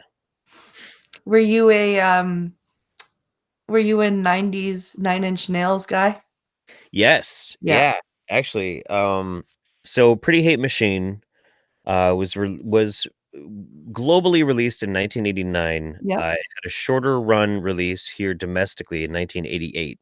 Okay. Um, I was 6 years old at the time, and my brother was 18. And he would drive me to school, and he would play Skinny Puppy, and he would play the freshly released Pretty Hate Machine. Nice. So as I'm on my way to school, I memorized Head Like a Hole, you know. Head like a hole. I love that song. At like 6 years old, I had pretty much memorized that song. That's a great song. Yeah. Now I hate Nine Inch Nails. I can't stand them. Jesus Christ. Their old their new stuff is terrible. Yeah. Their I still love their old stuff, like the downward spiral, Pretty Hate Machine with Teeth, um, even a perfect drug. Oh, sure. Um, but when you get up to Ghost or Yeah. um that total George Bush hating album where Oh, I can't remember which one that was. neither can I can't remember, but the second song on it was Capital G, Okay. where he sang about he was obviously singing about George Bush. Yeah, yeah. Um, and he just went completely like Off the off rails. the rails. Yeah. Yeah. Yeah. I'm it's unfortunate. I mean, like I don't mind when people want to get political. I get it. It's fine. And I think music in a lot of ways should be Yeah. political, but at the same time, that song in specific was really obnoxious. Now, that by contrast of things like Ministry, for example, Mm, Ministry put out a whole album just shitting all over American politics, yes. like hardcore, hardcore. I don't even necessarily mind that because that's just Ministry, like doing that as a concept. It's a whole conceptual thing that they've arranged. But to have Trent Reznor to make that one just irritating, obnoxious song on top of all the rest, nah, I hated Mm, it. It's yeah. annoying. Yeah. Uh, It's stuff like you said, Ministry, Dead Kennedys. yeah. Um, they had a way of conveying their distaste for things that were happening Hmm. in a less blatant way almost. Like it was more subtle. Like there was actual an art form to it. I If agree. if you know what I'm saying, like there's you know, stuff like Black Flag and even the Sex Pistols in their way Sure. um had a bit more of a subtle way of imparting their distaste for the political climate. Yeah, I agree. Like even if you look at American Woman um from the Guess Who, um that is a song about American politics. Yeah. Yeah, absolutely. But then you get closer into the Rage Against the Machine approach to politics. And that's a And baseball bat. don't get me wrong, I enjoy me some Rage Against the Machine, Mhm. but it's very much like you said, a baseball bat. It beats you over the head with their political beliefs, their political agenda. There is no bones about what their ideals are. Um there's no open to interpretation in a Rage Against the Machine song. No, They not will really. they're like, "Here, this song is about this." And Yep. now I'm going to scream at you about it for 5 minutes. Yeah, yep, that's pretty damn accurate. Oh man. Yeah, it's wild stuff. I don't know. I think probably one of my favorite things though when it comes to Nine Inch Nails and Trent Reznor though, and it really not to necessarily like bring it back to that, but what I really did love was when he would do the producing for movie soundtracks. Some of the most Mm, iconic movie soundtracks out there were produced by Trent Reznor. And yes. that's Seven, Lost Highway, Natural Born Killers. I mean, these are the soundtracks that he arranged the whole thing together. You know, He he worked did all on The the sound. Crow as well, didn't he? I don't know if he did. I don't know if he produced the soundtrack, but I know he put that song Dead Dead Souls Souls, on it. yeah. I love that Yeah, song. that is a really good song. He might have produced that one too. I'm not And he sure. did the Quake soundtrack, I believe. Yep, he did the Quake soundtrack, and I don't remember if he's the one who did the arrangement for the new Doom. I don't think he was. I think that was somebody else. The new Doom soundtrack is pretty cool though. Yeah, it's insane. It's I so like good. listening to it while Pincalo plays it. It's a very good soundtrack. Mhm. The new Mortal Kombat music sucks though. I haven't. I bought that game, Oh, did you? and I did. I bought the game. I installed it. I played it for about 10 minutes, and then I was a bit troubled, so then I went and I looked up a few things, and then I immediately refunded it. I was like, no, no, no, no, no, no way, nope. Yeah, the only way I think that game is gonna find its way onto my console is if the PlayStation Network puts it on, like, ridiculous sale. Yeah. Like, we spent I think it was $7 Canadian on MKX because it was on sale. It was, like, one Yep. of those monthly PlayStation Plus deals or something. Oh, sure. Yeah. But I will not spend I think it's something like 80 bucks Canadian for Yeah. MK11. I'm just not like I've watched a lot of gameplay of it. Hmm. I haven't watched any of the story modes. Honestly, just in case I do end up playing it cuz I want to play it and if I do end up buying it, I will be playing the story modes live. Okay. Doing like live streams, but um MKX, I call MKX the last real Mortal Kombat. I Um can see that. Yeah. Yeah. every time I watch MK11 gameplay, I'm like, no, I now I want to go play MKX. I want to go play real Mortal Kombat. This isn't doing it for me. Yeah. Yeah, there's a lot of problems with it, and it's really unfortunate. It's very frustrating. Um but I don't know. It's it is what it is, I suppose. That's true. What type of video games do you like to play? Me, I these days I can't really get into anything competitive like I used Mm, to. Things like Apex Legends or that sort of thing. I mean, even I'll still play some of my beloved League of Legends, but I'll play bot games because I don't have a competitive bone in my body anymore. yeah, I stress out enough about a bunch of other shit. I can't stress about video games.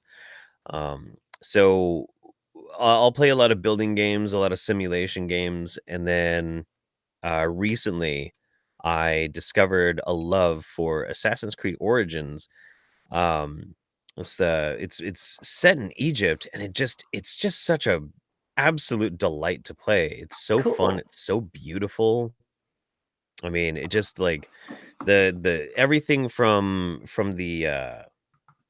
everything from its conception all the way to its delivery is fantastic. It gets a little tedious after a while, but Oh, that sucks. I mean, it's just kind of like a very involved, grindy single player experience. It's good for turning your brain off and just enjoying, especially if you play it on easy like I do because I'm a Oh. wuss.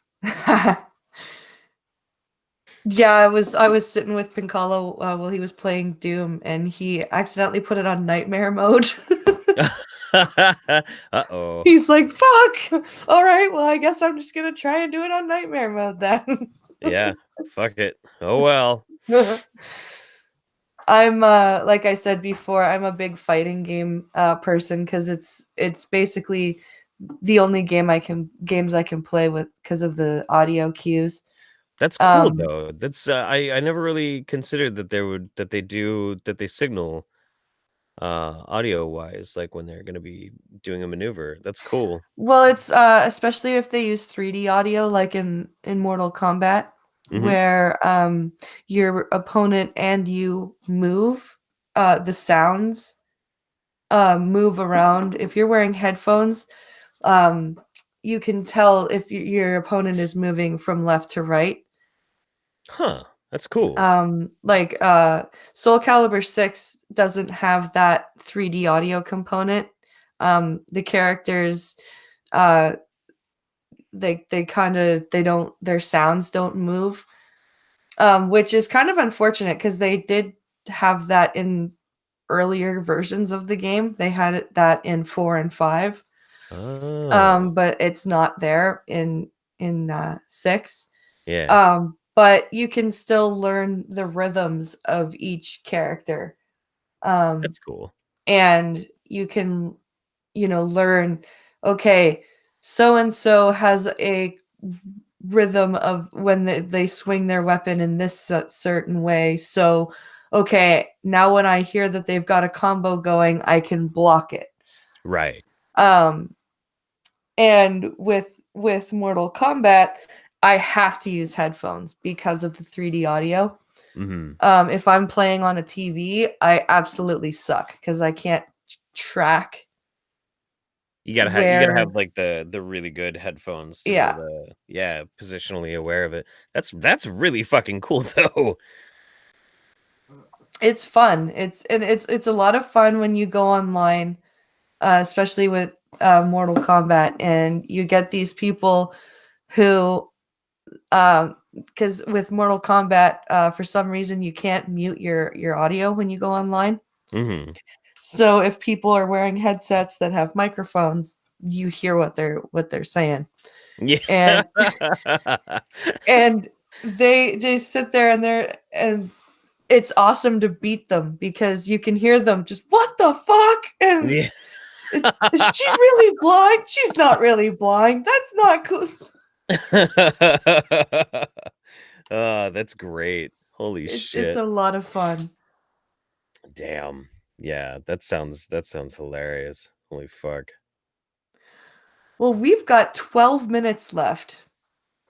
And so I'm just wondering if chat has any comments or questions for either Jeff or myself.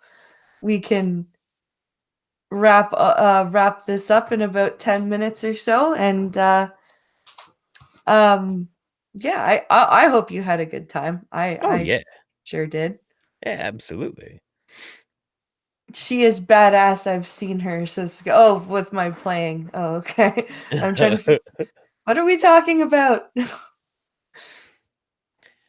Yeah, I've got, so the way I do this is I've got two headsets on. Uh-huh. I have the headset where I'm listening to you, and then I have my headset where I've got my chat on my phone, and my Oh. screen reader is I swipe through the chat and it's reading to me what everyone is saying to me. Oh, that's cool. Yeah, the like I've listened to your stream quite a few times actually. I just never catch it live because it's about the time that I'm doing a lot of other stuff. Yeah. Um, but yeah, no, the whole process of it is really fascinating. It's a cool way to expose people to my screen reading technology and show them how I do things. Yeah, Um, Skeptalk says, would Jeff consider coming on one of our Star Trek streams? sure, absolutely. If I got the time, man, I'm always down to hang out. Someone says, have you heard of Blunty King? I don't know if that's a Uh, spelling error because I know of Bunty King. there's a person that I don't know if they're still around. I blocked them a long time ago. But there was a person who went by the name Blunty King, and they were very cruel to people. They were like a hyper progressive person. Okay. Um, and yeah, I don't know. I don't know if that was them misspelling Bunty or if they meant Blunty, but Blunty was always a very mean person that I just knew. Not a fan. Mm. Not a fan at all. The Demoman 57 says, I know a guy who's deaf and plays R6 Siege. That's Oh, cool. that's cool. Yeah. Yeah, that's something that I've been trying to like I don't know. I'm trying to inspire people a little bit to be more compassionate and patient with Yeah. each other, especially like online and a lot more understanding because like these days everything is bananas right now. Everything is absolutely goddamn bananas. Nothing makes any fucking sense anymore. And it's really frustrating. And I see far too many people who are good, genuine, awesome people who get so caught up in the battle of whatever the current shit fight is, and it really frustrates me because I have a lot of these lefty friends of mine who just lately are so shitty to people. Yeah. Like, stop doing that. Stop being shitty to people. Stop. You're not Yeah. ever gonna convince anybody if you keep doing this. I don't understand that tactic to I just don't shit either. on people and I'll shit on you and then you'll see my things my way. Yeah, because Oh, that sure, that's that gonna work. worked for anyone ever. Yeah. Oh, yeah. Dude, I know when somebody tries to shit all over me for something, that really has nothing to do with me to begin with, I immediately wanna listen to everything they have to say, and it's very Oh strange. yeah, I don't know absolutely. I don't know why other people don't get that. It's very strange. WR Costin says, "Is Jeff ever awake at 11:30 p.m. Eastern?" Well, yes, because that would be 8:30 p.m. Pacific time. Yeah. Oh, yeah, absolutely. Um, I think I'm awake all the time. I have horrible insomnia. Oh, I Yeah. hate. Oh man, we have blind people have a lot of problems with insomnia and depression actually Yeah. because our circadian rhythms are off. Um, Oh, we don't because our like cognitively we know sundown, nighttime, sun up, daytime, right, but uh, physiologically we don't right. because we're not getting the light. Especially people like me who have fake eyes. are not getting light filtered through the iris, um, and they're not getting the vitamin D absorption I as never really thought about it quite like that. so. We our circadian rhythms are off, and that can lead to chemical imbalances in the limbic system with like serotonin, dopamine, all that fun stuff being off balance. Wow. So a lot of blind people actually have to take um, some form of antidepressant or other, um, usually a serotonin reuptake inhibitor, Yeah, yeah. and are usually on some form of sleep aid. Hmm. That's a trip. So I definitely know the insomnia. Yeah. I'm also a morning person too. I do way better during the day if I wake up super ass early in the morning. So that usually ends up being a bad combination of I Yeah. can't sleep. Everything's flooding my brain. Ah shit, I gotta get up in 45 minutes. Oh well. Finally got Yeah. some. Let's Skip. see. Oh, do you ever think you'll live in Eugene permanently? Does it feel like home? Oh, that's a good one. I think I've been all over this country. I've been to several others, and this is the place that I always keep coming back to.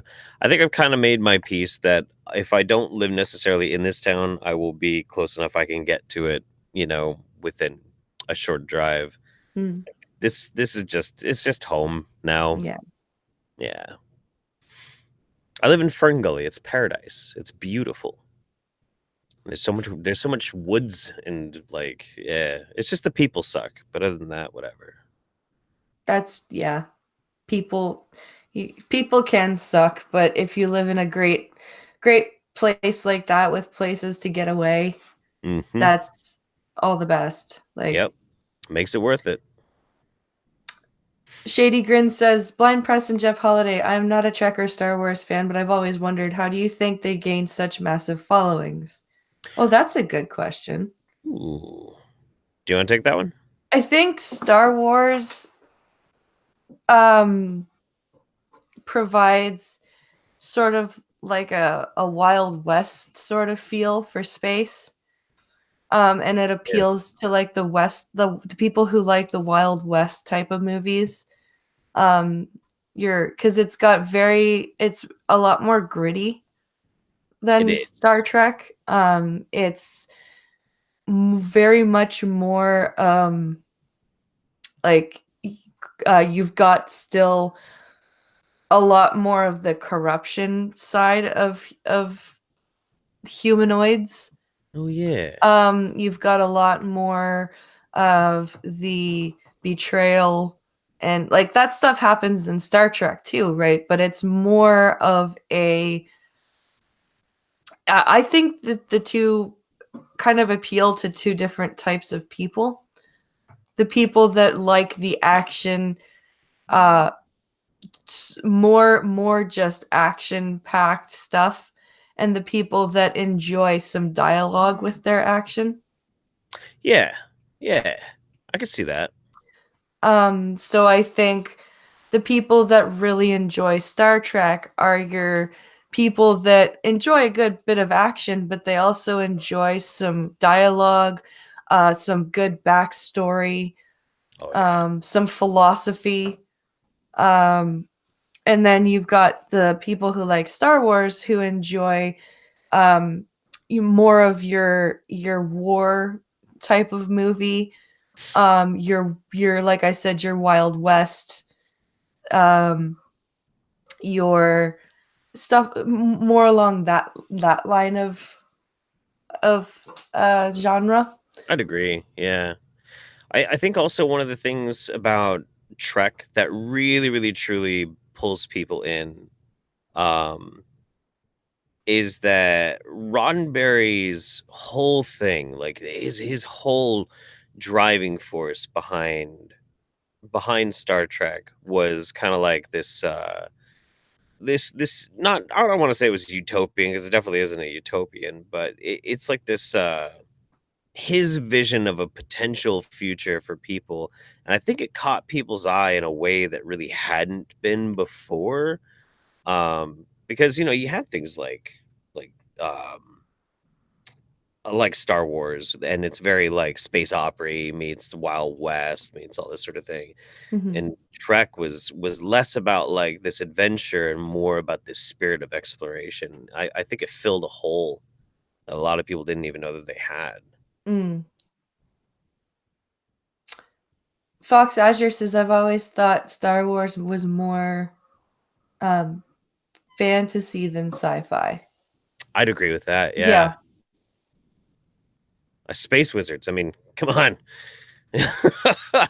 Space wizards with magic swords, I said something that really pissed my dad off once because he is a huge Star Wars guy.